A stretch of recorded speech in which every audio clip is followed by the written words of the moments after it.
Hey, year 13! Paper 4 review. I don't know how many of you guys are here yet. I am running ever so slightly behind. Did anyone? Anyway, I'll leave that there and make that. So I'm just going to do the register. There's nobody here as yet. Let's see if I can make my laptop. Just seems to be having a little bit of a. I'm going to. No data saved. Sorry. Laptop's having troubles. There we go. So where are my year 13s? Where are they? Hang around. There we go.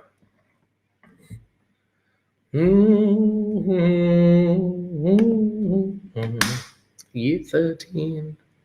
Hey, Naomi. Hi. It's so nice to see you. Thanks for coming. Great to see you. Mark you as in. Whoop, whoop. Are you feeling better, Naomi? I don't know why I'm talking to that computer when I should be talking to this one. Megan's in the house. Naomi, are you feeling better? I know that you weren't well yesterday.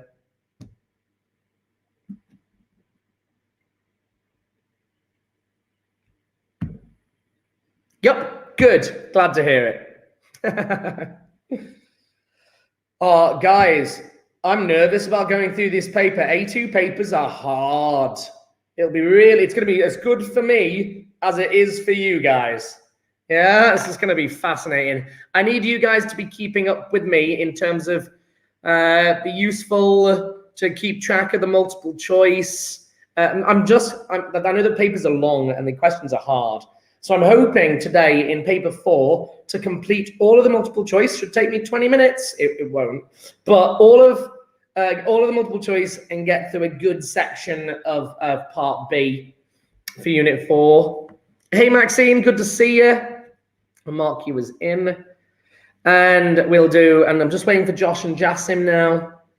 I'm going to ask Maxine, can you do me a favor? And can you write down my times for my timestamp?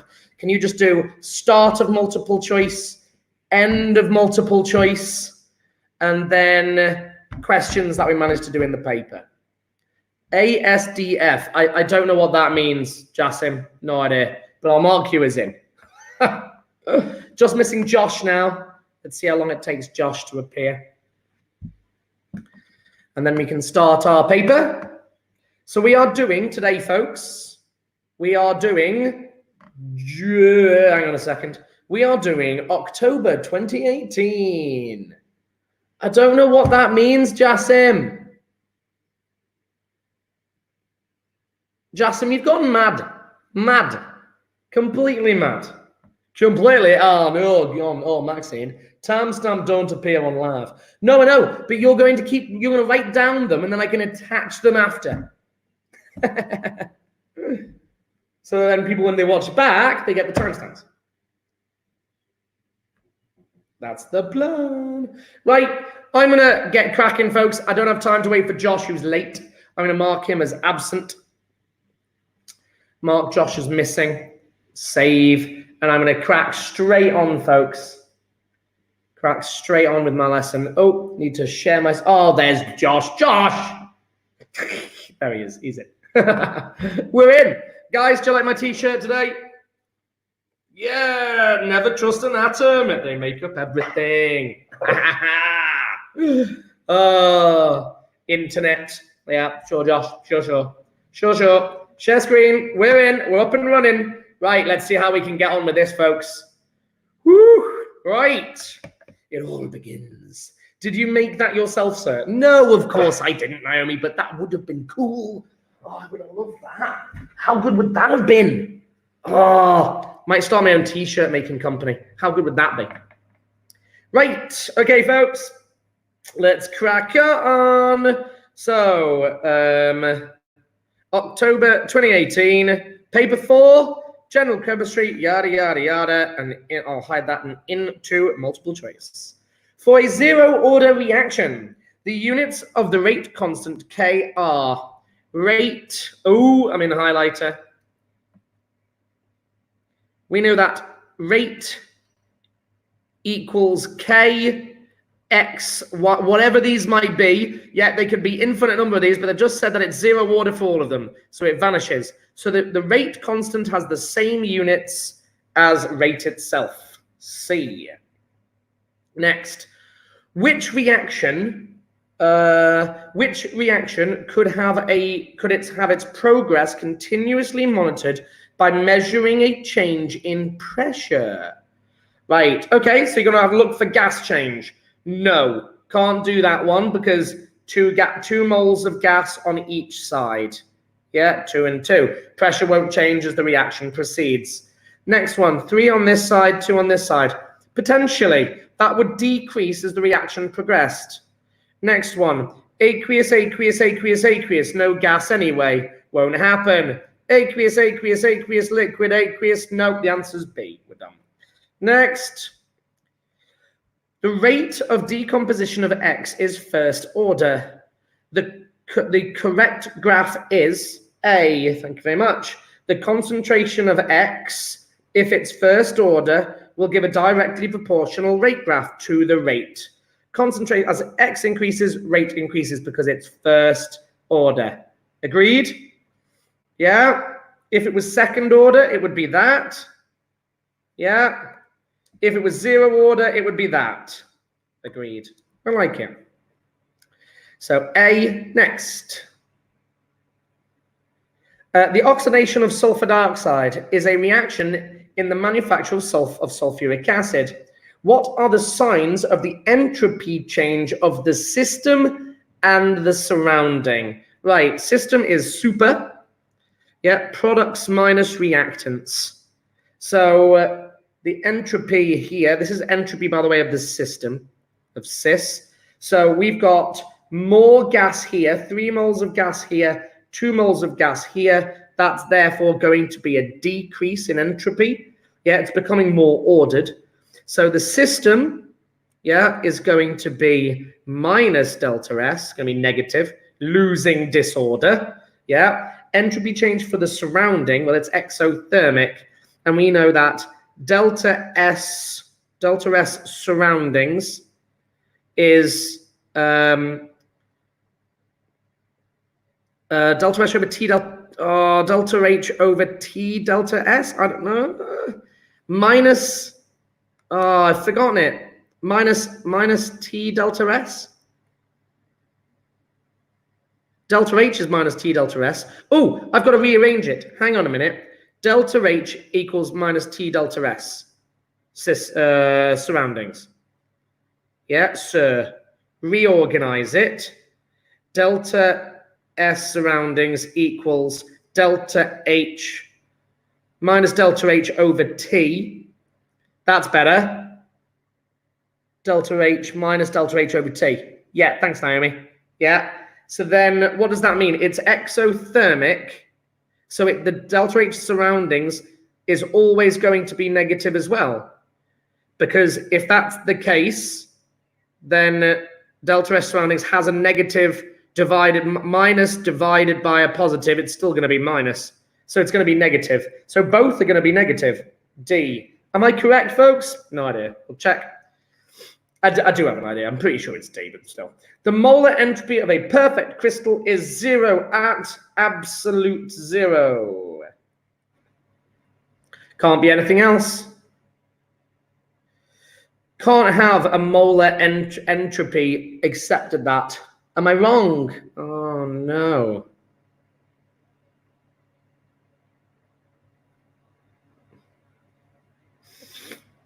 Nope. Am I wrong? Don't know. Okay. Anyway, not that it matters. I'm sticking with D. We'll mark this in a minute. Next, C. When a gas jar containing pure oxygen is inverted, O2 and N2. Fascinating. Negative and negative is positive. Oh.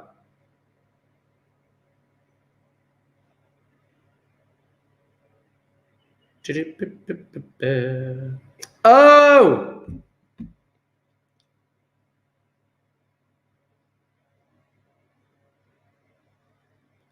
Delta S is minus delta H over T. Oh.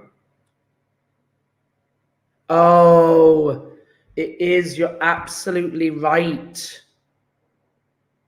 Oh, thank you, Naomi. You're right. Because what's going to happen is that negative sign's negative plus a negative enthalpy gives me a positive. C. So I hate entropy. First one wrong for me. I will check it anyway. When a gas jar containing pure oxygen is inverted over a gas jar, the gases mix. What is the best explanation? Oxygen is denser than nitrogen. Oxygen is denser than nitrogen, but it's not really going to explain why it's going to mix. They'd mix no matter what even if it was less dense, it would still mix. The molar entropy of oxygen is this and greater than nitrogen. No. The mixing of gases decreases the energy of the system. No. D. The mixing of the gases increases the entropy. D.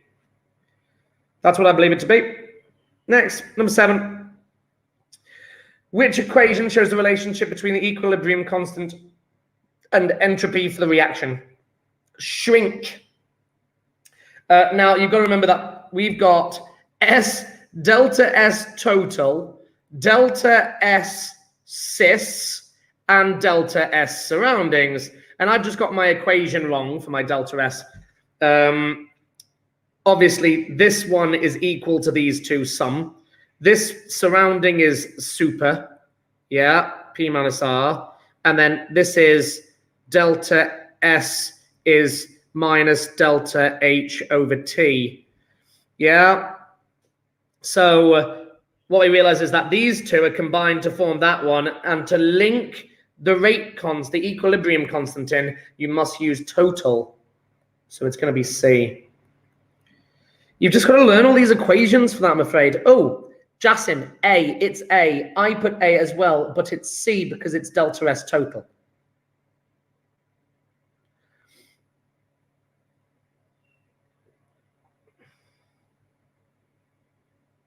Are you talking about 7?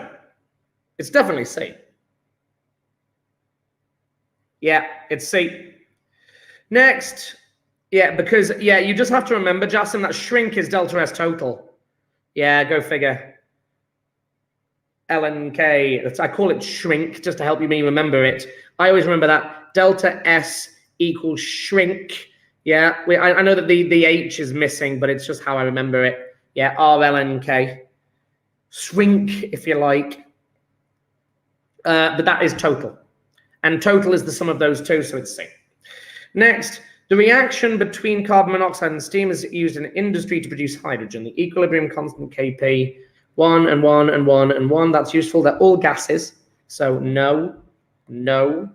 Oh, okay, so it's between these two, because remember that Kp is a type of Kc. We've got products over reactants, so we need this one on top of that one. So I need carbon dioxide and hydrogen on top. C again, winner. Thank you. Next. Substance X forms a new substance Y in an equilibrium reaction. The experiments are, so that one's, the diagram that represents the variation in concentration of X and Y. So that's not true because you're not going to get straight lines. That's just rubbish. Same thing with straight, that's just weird. No. No, it's not reached equilibrium yet. Done. Yeah, it's the only one where equilibrium has been reached. Yeah, so D, that was pretty straightforward, that one. Number 10, I thought rate was shrink. Yes. In terms of, you're talking, you thought shrink was rate. Yes, it is. But you realize that the rate constant and the equilibrium constant are almost the same. Yeah, they're part and parcel of the same gig. Yeah, the equilibrium constant is an evolution of the rate constant. So it can be either, Naomi. Oh, it's not very nice. I know. It's all a game. Don't worry about it. Never think it. Water and... Sorry, did I finish the last one? Yeah. I hope that helps, Naomi. Water and tetrachloromethane are immiscible. When an aqueous solution of iodine is shaken with equal volumes of tetracycline, an equilibrium is established. Okay, yeah, that's correct. Data on the equilibrium system is this, right? Whoa, look at the Kc. Kc is massive. Loads, it's lying this way. Lots, little. Yeah, immediately. Density, this is denser. So here's my diagram. It's nice to turn that into a picture. So CCl4 is down there. H2O is on here. And it says the Kc, so the iodine is going to go into here. And there's going to be a little bit there. At equilibrium, water will be the upper layer, correct. And the smaller concentration of iodine. I'm done. Water will be the upper and has the higher concentration. No. Yeah, water will be the lower. No. A, done. The following equilibrium occurs with liquid ammonia. Okay. Oh, that's weird. What is the Bronsted-Lowry acid in the system?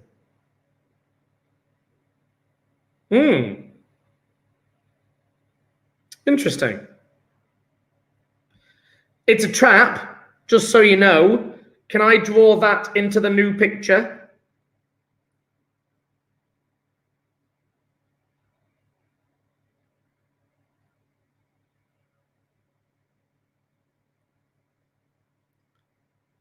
Right. So the first thing we realize is, oh, an ammonia is giving a proton to there. So that one is acting as an acid. And an ammonia is acting as a base as well. Yeah? And then this guy, we know that to go backwards, this Y gives the proton back to that guy. So that's the acid. Two acids. Ammonia and ammonium. That's a clever game. Hey. That's sneaky, that. Really sneaky. Yeah, everyone's going to choose D. What are you going to do? Clever, though. Nice. At 18 degrees Celsius, the ionic product of water is this. Okay? They've lowered the temperature. Yeah? If you look, so if you increase temperature, pH drops. Oh, they've actually, so it's not A. We know it's not A. Yeah? Sorry. We know it can't be A. Yeah, because it stayed the same. So we've got to run it. KW equals H plus over OH minus. No. KW equals H plus times OH minus. I'm an idiot. I'm sorry. We've just got a KW of 6.4 times 10 to the minus 15. Right. So if I want to get H plus, these two numbers we know are the same. Yeah, so we can turn this into the false expression, which would be that. So if I want H plus, I just root both sides. So root that on my calculator, root 6.4 exponential minus 15. That gives me H plus of 8 times 10 to the minus 8. Minus log answer, minus log answer, and I get 7.1. I'm done. It's B. Oh, neutral 7.1. Whew. That was total fluke, by the way. Water is always neutral at any pH. Yeah, it doesn't matter, but it is 7. That's really clever. It's the C and the D thing. I wasn't really reading it very well. Next. Jasim, do you understand question 11 now since I drew out that equation? You've put NH2, you see, which is not right. That's going to be acting as a base. Do you want me to explain it a bit more?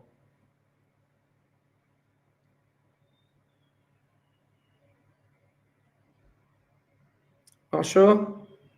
Let me know and I'll go back. Next, a solution of weak acid ethanol was diluted by 0.1. From 0.1 to 0.0, what happens to the pH of the solution and to the proportion of ethanoic acid molecules that are dissociated? Fascinating. pKa. Wow. Right, okay. So number one, the pH is, so hang on, ethanoic acid. We know that ethanoic acid is going to have a pH of around about 3, normally. Yeah, we can work it out if you want. but we're going to dilute it by a factor of 10. It's going to get closer to 0. It's going to get closer to 7. So the pH is going to increase. It's not going to increase by much, but it's going to increase. Yeah, you're going to dilute it. Hardly, but it will. The question is, what's going to happen to the proportion of molecules dissociated? That's really interesting, because look what's happening. Right? Here's ethanoic acid dissociating in water. Yeah? We know that this is in equilibrium. Yeah? This is really clever, folks. Really great chemistry. Yeah? And what we realize here is that they've just added more water. If they add more water, you're going to shift the equilibrium in that direction. More will dissociate. So the pH will increase and the dissociation will increase, not by much, but it will increase a little. I'd love to get the mark scheme for that straight away, but I'm happy with it so far. Yeah, what is the pH? What is the pH of a 0.1 molar barium hydroxide? Oh, barium hydroxide is fully ionized. But it's diprotic. It's a trap, guys. Everything in exams is a trap. That's going to give me 2 OH minuses, yeah, and barium 2 plus. So the concentration needs to be doubled. Yeah, so 0.2. Right, next, Kw equals H plus times OH minus concentration. Reorganize, because we've got OH minus concentration. We've got Kw. We've actually got pKw, which is a nightmare. So we need to anti-log 14, yeah? Shift anti-log minus 14 gives me what we know that Kw is 1 times 10 to the minus 14, right, over 0.2. So that number divided by 0.2, the concentration of OH minus ions, and I get 5 times 10 to the minus 14. Minus log answer, yeah, minus log, and I get 13.3. I'm done. Clever game. Next. Propanone has a much higher boiling point than butane. The main reason for this is because that's LDFs only. Yeah, LDFs, London dispersion forces. Propanone is dipole-dipole and stronger London dispersion forces. Propanone has a permanent dipole interaction between its molecules while butane does not, very possibly. Propanone forms hydrogen bonding. Well, that's garbage. Yeah, between us, that's garbage. Propanone has stronger London dispersion. Does it? It's interesting that they're comparing these two. Propanone, what's its MR? 12 plus 12 plus 12 plus 16 plus 6. 58. Butane, 12 times 4 plus 10. 58. They've got exactly the same London dispersion forces. So the answer is the top one. Yeah. Next. Very strong. Remember, when you're boiling something, folks, you're not breaking covalent bonds. That's garbage. When ethanol is warmed with either failing solution or Benedict's, a red precipitate is formed. What are the red precipitates and organic products of this reaction? Ethanol is going to be oxidized to ethanoic acid. Oh, but both of these conditions are alkali, so we're going to get sodium ethanoate. Yeah, so that's a clever trick, that's very clever, because everyone's going to go, where's my ethanoic acid? It's not there. And the last one is a red precipitate, is a really bizarre copper 1 oxide. Yeah, it's not copper. Copper would be pink. Yeah, it's actually copper 1 oxide that's forming. Go figure. I know. It's bizarre that, folks. Copper 1 oxide should also be colorless. Is it copper? Ooh. I'm sure it's copper 1. It gets reduced from copper 2 to copper 1. It is copper 1 oxide. Definitely. 16. I'll check it when I do the marking in a minute. Ethanol may be prepared by heating ethanoic acid with lithium in dry ether. Yeah, that would work. Yeah, that would work. Refluxing a mixture of bromine and sodium hydroxide. No, you're going to form ethanol with that one. No. Refluxing a mixture of ethanol with potassium dichromate. No, that's going to produce ethanoic acid because it's under reflux. Distilling from a mixture of ethanol and potassium. Oh, that one will put potassium dichromate 6. Distilling from a mixture of ethanol and potassium. Potentially. Oh, right? That top one, yeah, that top one is going to be tricky because what's going to happen is the ethanoic is going to skip straight down to ethanol, isn't it? Ooh. It doesn't give you a condition for the top one, so I'm going to say no. It's going to be the bottom. That's why you go all the way through them. D. It's my choice. Where do you get sodium from? You talking about 16? Maxine.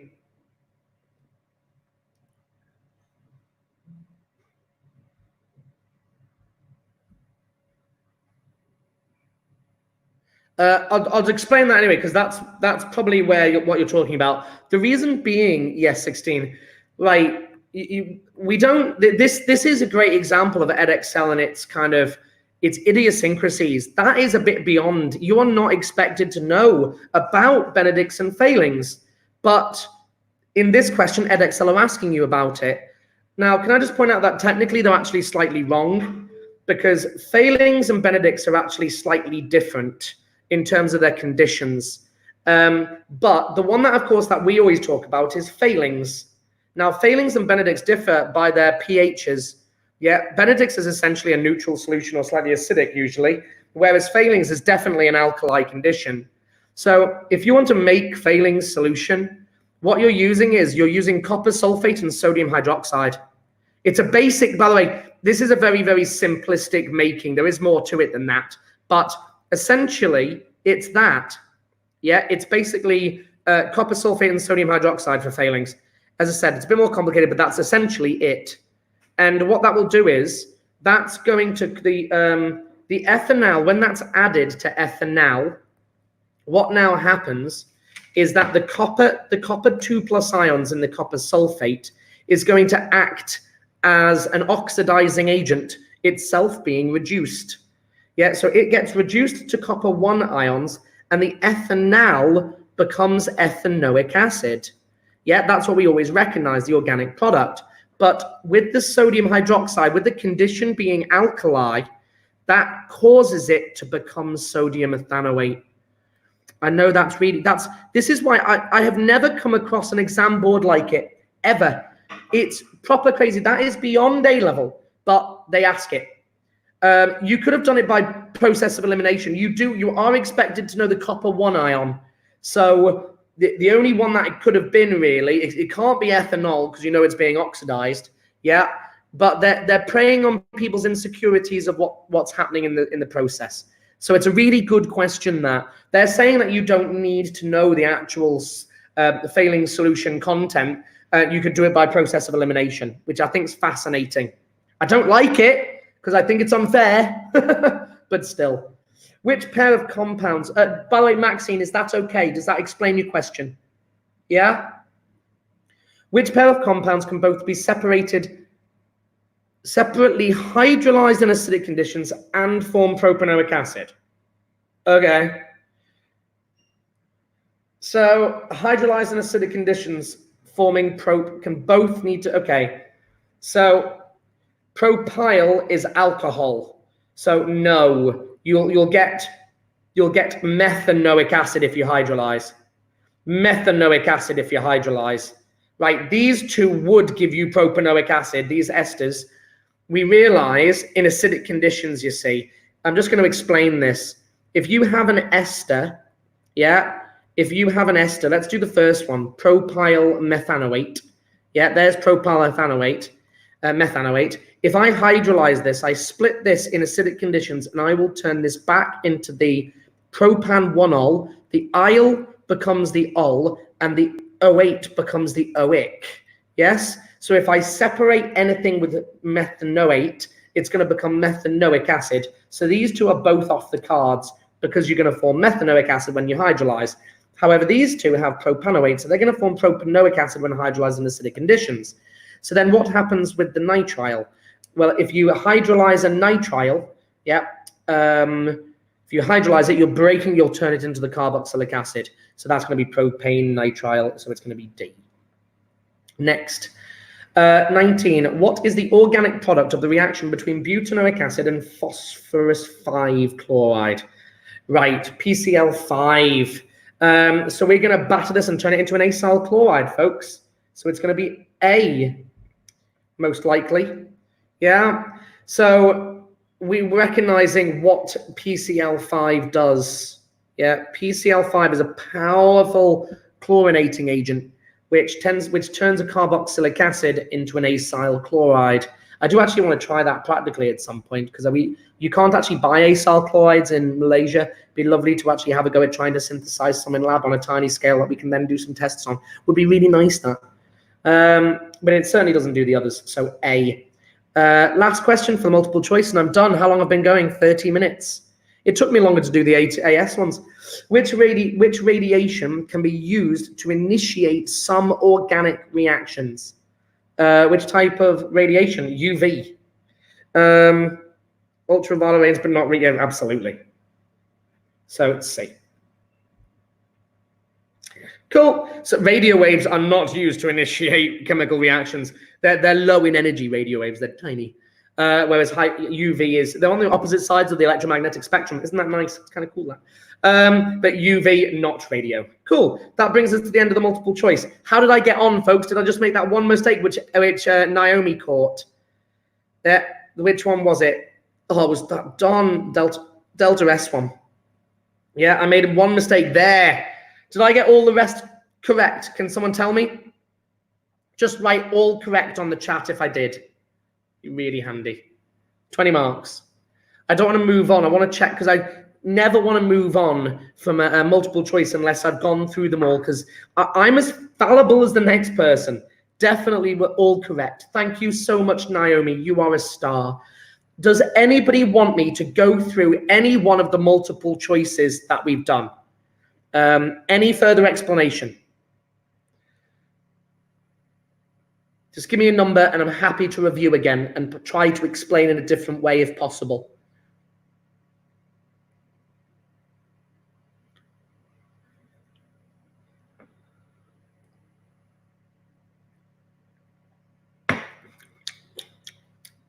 Number 11. Let's have a look at number 11. Thanks, Naomi. No problem.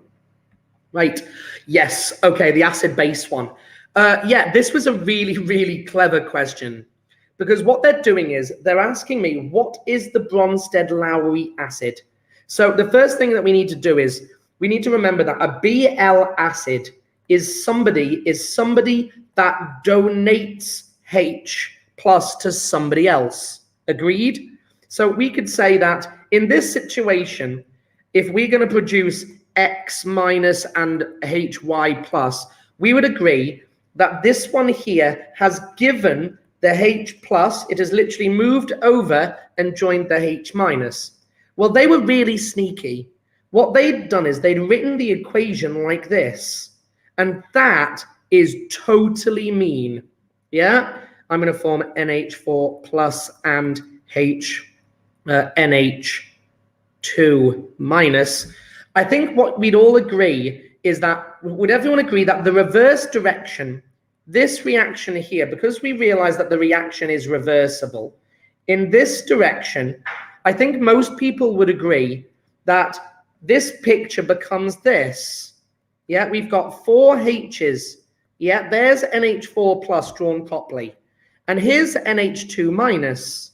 Yeah, here's NH2 minus. What's going to happen is in this direction, in that direction, this proton here is going to get transferred back.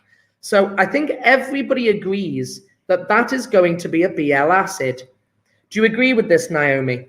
Is that okay so far?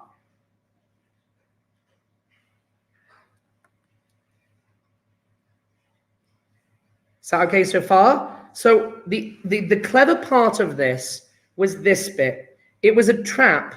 But right, perfect, great. Naomi, we're doing great. So if we look at the other reaction, the 2 NH3s, it's a proper trick, because what you don't see in this picture here is what you're not seeing is that 2 ammonias, I'm going to draw it out, 2 ammonias are reacting with each other.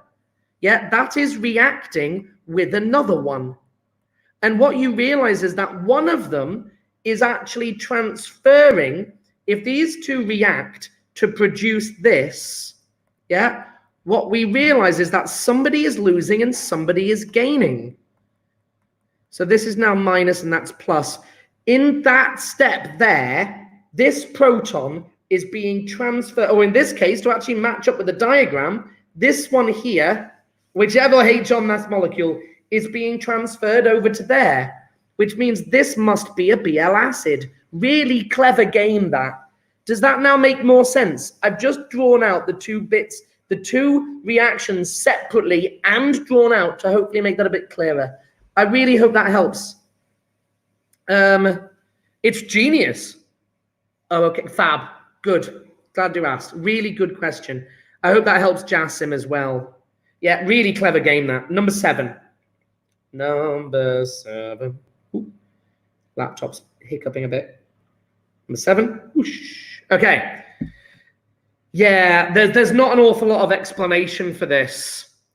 You're wondering why that you can when we have shrink, delta S equals RLNK log K, and you're wondering why this can be related to rate and equilibrium. Agreed? Why that links both together. The reason why it does is because the rate constant K and the equilibrium constant Kc are related to each other. You realize that rate equals K, reactants to their powers, yeah, reactants to their stoichiometric ratios, no products, yeah, and that the rate constant takes away the proportionality. Yeah, we realize that this is, the rate is proportional to it, and in mathematics, to get rid of a proportional sign, we add a constant, yeah? Well, we realize that you can then tie that rate constant into entropy by using this. Well, we realize that K, for an equilibrium, with a reaction in equilibrium, what we realize is there are simply just 2 Ks. Yeah, there's a rate constant 1 for that direction and a rate constant 2 for that direction. Yeah, and so you can actually create 2 equations, and they're equal to each other at equilibrium. So you can actually turn K, A, and B to their stoichiometric powers. Blimey, going into full maths here. Equals, that's K1, equals K2 to their stoichiometric powers, Z and, I don't know, W, D to W. And these are proportional, these are equal to each other. We can then reorganize this to give, because we don't want to have 2 constants in a single equation, so we combine the 2 to create a brand new constant of Kc. We want products over the reactants. So what we're going to do is we're going to divide both sides by AX and A and BY. Yeah, divide both sides by that, AX and BY. We want products over reactants. That was decided because we want Kc to represent, so that now vanishes. And then we divide both things by K2. Yeah, and you end up with a brand new Kc. And because Kc is an evolution of K, the equation does both. I hope that helps. It's, in fact, by the way, it's just maths and it's horrible. That's the best I got, I'm afraid. It's really hard. Right, how are we doing for time? Got 15 more minutes. Can I do one long answer question? Section B.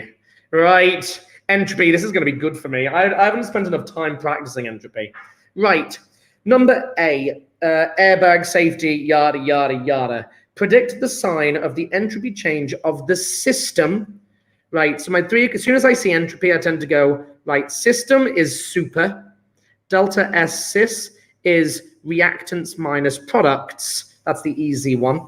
Yeah, delta S surroundings equals minus delta H over T. And then total is just the sum of the both of them, delta S total. And also shrink as well. Yeah, so delta S total equals RLNK. I need all of those for this process, for these parts. Right, predict the sign of the entropy for the system for the decomposition. We're going from solids to gases. We're going to have a big increase. So predict the sign of the entropy change. It's going to have a positive delta S. Justify your answer. Reactants are solids, therefore low entropy. Therefore, low entropy. Products have gaseous. Some are gaseous. Products are solid and gaseous and gas and gas.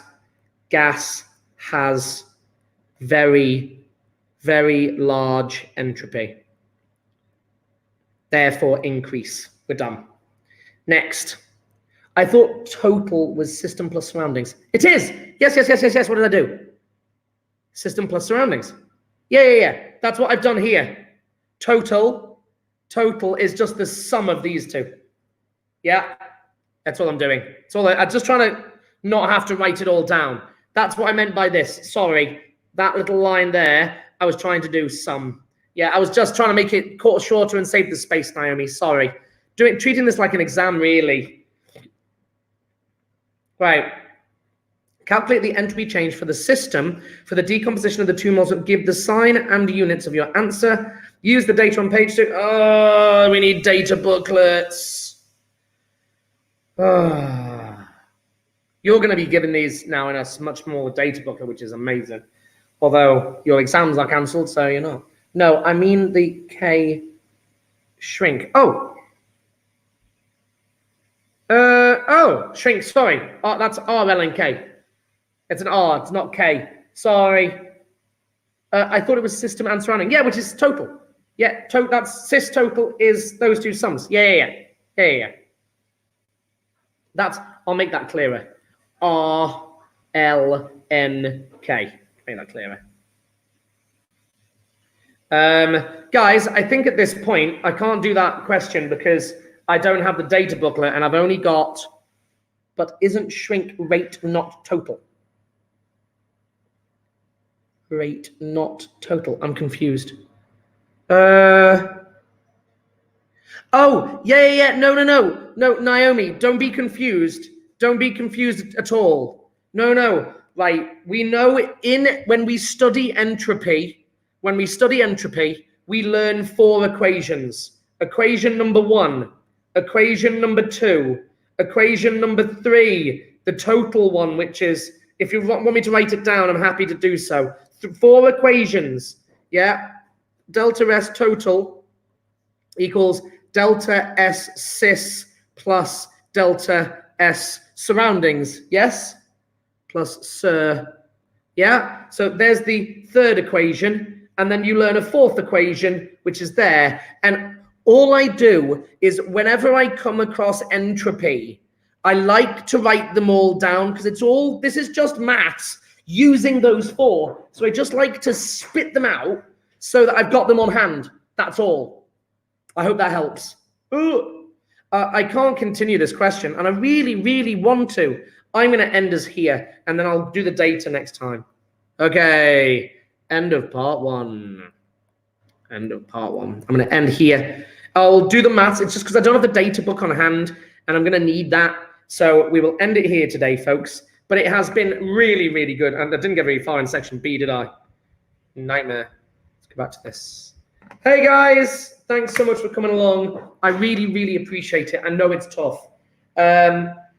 But well worthwhile doing. I hope that solves all your questions, Naomi. I hope that helps. If you need anything else, just give me a message. You're more than welcome, Josh. I'll continue this next lesson, give you a little bit of extra time as well. But there's no point in me scrounging around trying to find data booklets online. I'll just look like you're the doofus. So I will leave you guys be. Have a great rest of your day, and I'll see you soon. When do I see you guys again next? Because we will continue paper 4. I've actually really enjoyed it. I feel like it's been really beneficial for me. That's not until Monday. So guys, I will see you B, and I will continue this. Take care, guys. Have a good rest of your day. I'll see you soon. All right, bye. Thank you, Maxine, for emailing me the timestamps. Thank you. Next Monday.